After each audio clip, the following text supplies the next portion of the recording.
सीमांचल की जनता गद्दारों से हिसाब किताब चुकता करने की बात कर रही है। जो मामला 2022 में जिन्होंने सियासी भागीदारी की उम्मीद को पैरों तले रौंदा, वो खुद अपनी जगह वापस पाने के लिए दर बदर की ठोकरें खा रहे हैं।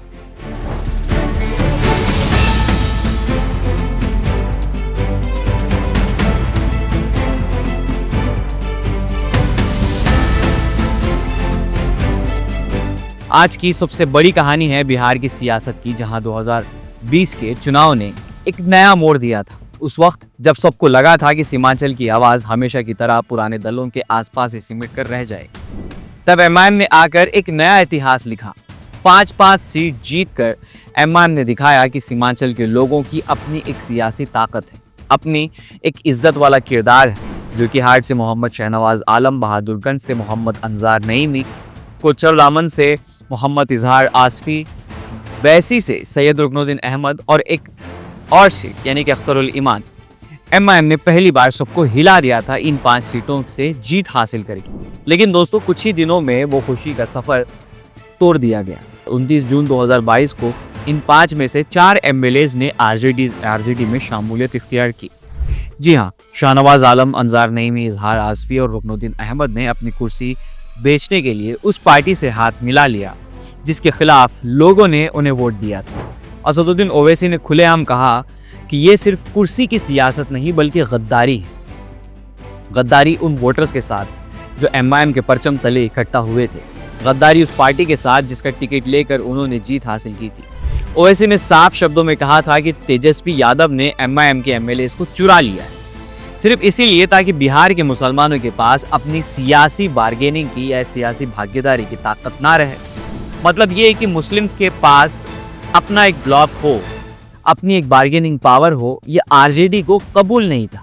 इसलिए उन्होंने एमएलए चोरी करके आवाज़ों को कमज़ोर करने की कोशिश की, मगर उसका सिला भी तेजस्वी यादव को कुछ खास हासिल हुआ नहीं। सत्ता तो आखिर में एनडीए के हाथ ही में थी। ओवैसी ने कहा था कि जो लोग अपने वोटर से वफा नहीं कर सकते, उनका मुस्तकबिल भी अंधेरा है। और आज वही सच दिख रहा है। जितने नेता उस दिन आरजेडी के रंग में रंग गए थे, आज उनके टिकट के लाले पड़ गए। उनको समझ आ गया है कि आरजेडी के लिए वो सिर्फ एक नंबर थे, एक काउंट थे, महज एक आंकड़े तक पहुंचने के लिए, ना कि असली लीडर। आज जब अगले चुनाव का माहौल बन रहा है तो आरजेडी उन्हीं को काटने की सोच रही है जिन्होंने एमआईएम से नाता तोड़ा और आरजेडी से अपना रिश्ता जोड़ा था। मतलब सीट भी गई और इज्जत भी गई। और एमआईएम का पल्ला तो अब बिहार में भारी नजर आ रहा है। जो पार्टी पहले एक आउटसाइडर समझी जा रही थी, आज बिहार के वोटर्स के दिल में जगह बना चुकी।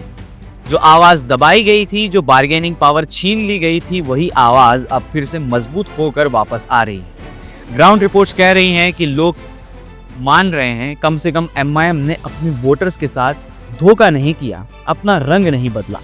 यही तस्वीर बिल्कुल साफ है। जो नेता गए थे, उनके पॉलिटिकल करियर पर बड़ा सवाल है और जो पार्टी अपने बल पर लड़ रही है, उसके लिए अब सपोर्ट बढ़ रहा है। पिछला हिस्ट्री उठा के देखेंगे, जैसे सोनिया गांधी जी मजबूर हुए थे सुल्तान सलाहुद्दीन साहब के पास आने के लिए, वैसे तेजस्वी यादव भी मजबूर होगा और हैदराबाद जाएगा असदुद्दीन ओवैसी मिलने के लिए कि हमें आप अब मेरे पास आप आ जाइए। देखिएगा होते रहे। यहाँ के लोग जा रहे हैं, पतंग में जा रहे हैं, अवैसी की तरफ जा रहे हैं ज़्यादातर 90% आदमी। अच्छा, 90%? 90% इंशाल्लाह पतंग ही जीतेंगे यहाँ से। मान गया एमआईएम में था तो बोले कुछ काम नहीं दे रहा था। तुम तो आरजेडी में गए तो काम क्या क्यों बताओ ना। अच्छा, वो जो कह रहे थे कि हम आरजेडी में इसलिए गए ताकि काम के लिए आरजेडी में जा रहे हैं, तो काम बताओ ना, तुम काम क्या किया आरजेडी में जाके। वो तो 2 लाख 1 नंबर का है, 5 या 20 करोड़ या 25 करोड़ लेके बैठ गया। लेकिन ये कहते हैं कि ओवैसी जहाँ चुनाव लड़ते हैं वहाँ बीजेपी आ जाती है, लोगों को भड़काते हैं। क्या कहेंगे? गलत बात है, ये सोच हम लोगों का गलत है। हम लोग का सोच है, ऐसा कुछ भी नहीं है। और भी लोग जीत आते हैं ना चुनाव लड़ने के लिए, वहाँ पे जो बीजेपी आ जाते हैं तो वहाँ क्या करना चाहिए? उसको हटा देना चाहिए। ये गलत। यहाँ तो एमआईएम ही मौजूद है। सारा पतंग को वोट मिलेगा, यहाँ बीजेपी का कोई चांस नहीं। वैसे साहब जो बात करते हैं, हक का बात करते हैं, कोई भड़काव वाला भाषण नहीं है या कोई बात नहीं है। जो व्यक्ति जिस पार्टी से लड़े, कम से कम उसको उस पार्टी का लाज रखना चाहिए। जो भी 4-5 जन जो उन्होंने विधायक ने जो भी दूसरे पार्टी में चले गए, तो मेरे हिसाब से उन्होंने गलत किया और इंशाल्लाह उसका हर जाना इस बार उनको मिलेगा। कांग्रेस, आरजेडी, जेडीयू ये सब जितने हैं सभी मुसलमानों को 70 साल से धोखे में रखा है। इस बार सफाई हो जाएगा, जनाजा निकलेगा कांग्रेस की यहाँ से। सबसे ज्यादा बीजेपी को मजबूत किया है जिसका नाम है लालू प्रसाद यादव, उससे सवाल करना चाहिए। पार्लियामेंट से लेके या विधानसभा छोटे छोटे गांव तक दलित हो गया और अदर जितने भी कमजोर पार्टियां हैं उनके लिए सबसे पहले आगे खड़े होते हैं हमारे ओवैसी साहब। देखिए ये अवैसी को देखने का इच्छा से नहीं आए हैं, बल्कि वो दबे कुचले लोग हैं, अपने हक के लिए ये नया यात्रा में शामिल हुए हैं। बीजेपी हम लोगों को ऊपर से वार करने वाली पार्टी है और कांग्रेस आस्तीन का सांप है। तो कब तक हम ये सब जुल्म सितम झेलते रहेंगे? गठबंधन वाला जादू मत दिखाइए। अगला मरतबा बोले थे आप कि यहाँ से बीजेपी जीत जाइएगा, गठबंधन को वोट दीजिए। इस बार वो जादू नहीं चलेगा, यहाँ पे ओवैसी साहब का जादू चलेगा। बिहार की सियासत का अगला दौर ये तय करेगा कि वफा और गद्दारी में फर्क क्या होता है। आज वोटर समझ रहे हैं कि उनका असली साथी कौन है और उनके हक की सियासत का परचम कौन उठा रहा है। और इस बार सीमांचल में हवा एकदम अलग है। अब लोग कह रहे हैं वोट सिर्फ उसी को मिलेगा जो वफा निभाए, जो हमारी वकालत करे, जो विधानसभा में हमारे मुद्दों को रखे, जो असल मुद्दों को सामने रखे, डेवलपमेंट की बात करे, विकास की बात करे, रोजगार की बात करे, शिक्षा की बात करे, जो आवाज़ को दबाए नहीं और जो बार्गेनिंग की ताकत छीन कर दूसरे की जेब में डालने की कोशिश ना करे। इस बार का पल्ला एमआईएम का भारी नजर आ रहा है और वही नेता जो आरजेडी में शामिल हुए थे आज टिकट के लिए तरस रहे हैं। ये अब ओवैसी को लेके वो लोग परेशान में है कि ओवैसी का लहर चलने लगा है यहाँ पर कि जो 4% है 14% है वो सरकार बनाने में सक्षम है, तो हम 18% है तो हम तो सक्षम बनाने में हम भी सक्षम रहेंगे। हम आरजेडी के लिए बाइक रैली निकालते थे, उसको जितवाते थे, जितवाए हैं, लेकिन अब सोचे हैं इस बार कि पतंग को वोट देना है। शाहनवाज को किसी कीमत पर वोट नहीं देगा। आपदा मंत्री रहे कि यहाँ बाढ़ में डूब रहा आदमी, उसको देखने के लिए नहीं आया, वहाँ घोषित कर दिया कि नहीं बाढ़ नहीं है।